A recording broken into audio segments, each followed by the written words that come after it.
you want to follow being different, however you do that. And so I think a great example is Gymshark and some of the campaigns that they run. If you think about it, Gymshark's not known for like any one person, and yet their brand is super strong. So they ran that like market stall event in London where they just like, randomly set up a market stall and sold discounted products. It brought like a huge crowd in, all through social traction. I was at their barbershop in Shoreditch, where it's like a mental health talking barbershop. What? Again, a really... Gymshark's got a barbershop? Yeah, just for a week. And it just hit socials everywhere. And, Right. it's a really cool in-person stuff. There's no face behind that. It's Gymshark's deloaded barbershop. And so I think by thinking differently about content and socials and how businesses approach the campaigns that they're doing, they can essentially have that same impact without having that front person.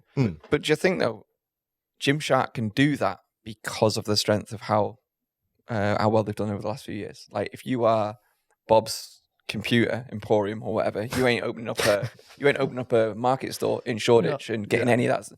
I think there's a problem nowadays where people look at unicorns and then try and normalize that and think that, well, we need to be doing what Gymshark does, or we need to be doing what Social Chain does, or what Steve Bartlett does, when the reality is you can make a lot of money with your ideal client without having to force this fake, authentic, personal brand.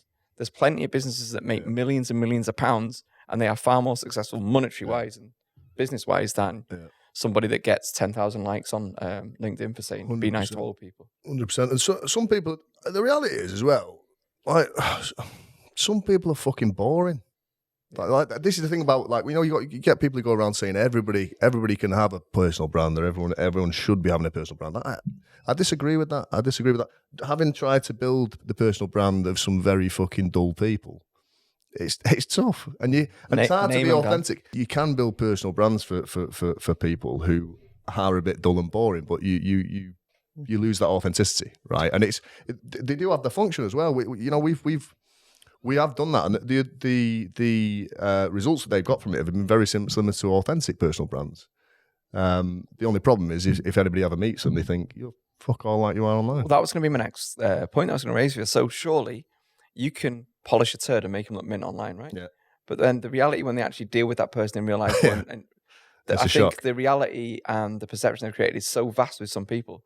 Building such a good personal brand can actually probably be damaging or a letdown for a lot of people, I would say. Yeah. Do you know what I mean? Yeah, it can. I mean, you have to, and Nan would have called it fur coat, no knickers. That's what she'd have said. Well, it is, yeah. But and if it's all about selling a particular product as well, and you're going to turn up, and you're nothing like that person, and they bought off you because of a post you put out, and they found it funny, and you've come in, you've set up this meeting, and then you're getting your fucking dull as dishwater. Probably not making that sale. Yeah. So it's a difficult one. But I don't think you can build everyone's personal brand up, and I think in the long run, especially for selling a business, it's more important to build the brand of the business than it is the individual. You can't sell an individual, you can sell a brand though. Yeah. Well, especially if you're the owner and it's you that wants to sell, they want you to stick around, won't they? Exactly. Yeah. I think it's also very contextual. So for me, a lot of the clients I work with actually fit a certain demographic. So it's kind of young founders who early startups looking for investment, and their kind of client base is on LinkedIn. Yeah. Whereas another business, if their audience is on TikTok, they target direct to consumer, they might not want to invest so much in personal branding. An older agency who have built their entire funnel through kind of referral marketing or network marketing or in-person events, it's not as relevant. So I'd say probably 50% of people who come to me, we say no to, because if I was to say yes and start building a personal brand, it wouldn't be their brand. It'd just be a brand that I've created for them.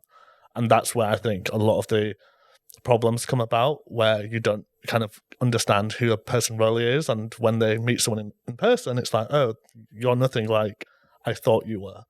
So I think also you've got to kind of be sensible with, if you want to build a personal brand and get your team noticed, is it actually, like, what's the end goal? What's the purpose you're serving? Are you just there for a bit of clout and build a bit of following? Or is this going to serve like an actual purpose in terms of like develop the business or attract talent into the team? Or, so you've got to have business objective behind what you're doing and not just do it because everybody else is. Well, I would say that the biggest personal brands on LinkedIn today, and I'm saying LinkedIn because that's where I probably spend most of my time in terms of any social media, the biggest personal brands on LinkedIn are the people trying to sell personal branding services. I think that's a very different process to building up a personal brand of somebody that's going to sell stuff. I completely agree. I like you've said that as well, because obviously someone working in that space as well, it's refreshing to hear that it's all about results.